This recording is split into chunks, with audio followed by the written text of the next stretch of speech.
It's nice to see you here.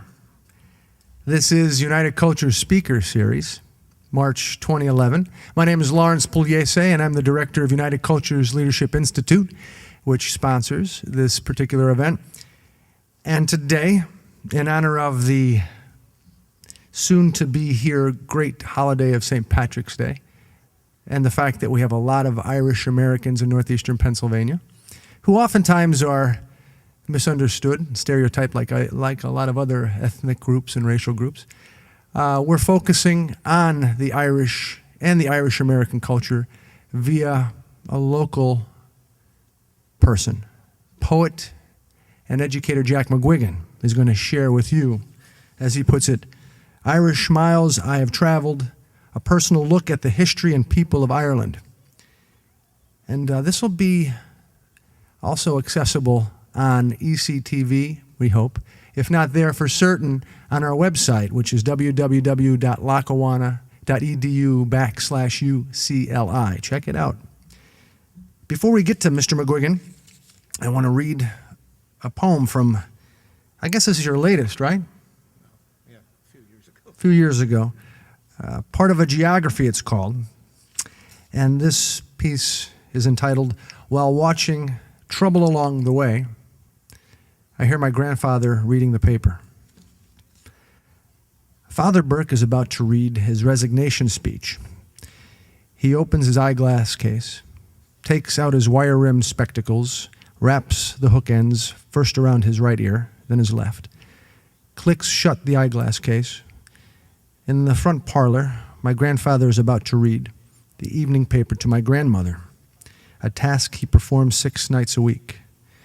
He settles into his easy chair opposite her, opens his eyeglass case, takes out his wire-rimmed spectacles, wraps the hook ends first around his right ear, then his left, clicks shut the eyeglass case.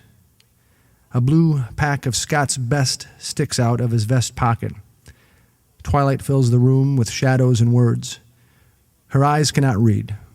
A gift for a woman whose lap is full of prayers and rosaries, and for a boy unaware of rituals.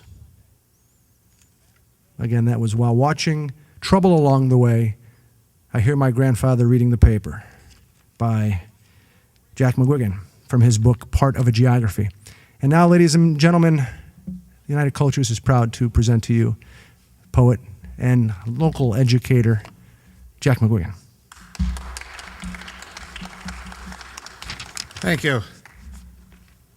I guess I'll give you a little bit about my background, some quick facts about Ireland, and try to show you what's going on today. They just had an election last Friday, and everybody got kicked out. There's a whole new party in there, so that's a very important thing that's happening. But the situation in Ireland today is worse than America is. They just did horrible things with the economy. But anyway, Ireland at one point was made up of 150 what was called Tua, T-U-A-T-H-A, and these were small kingdoms. And this is a reason why genealogy is important.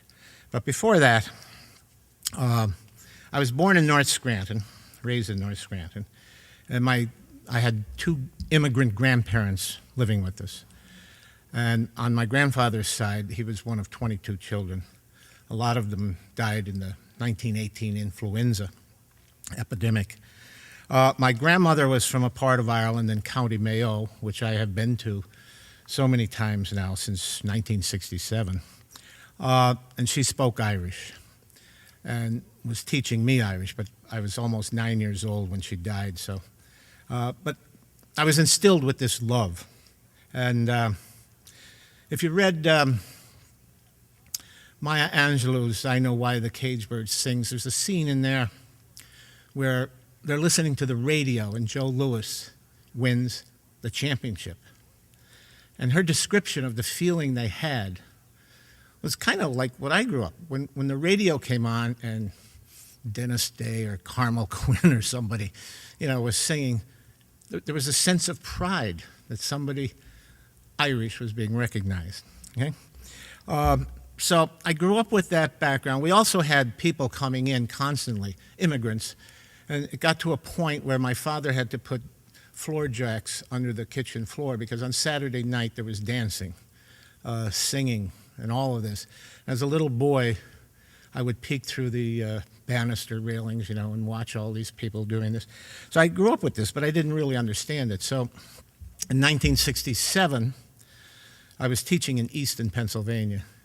And early June, I decided I was going to go to Ireland and see what this was all about. So I headed off to Ireland and spent almost 3 months on a bicycle touring the place, looking up relatives and the like.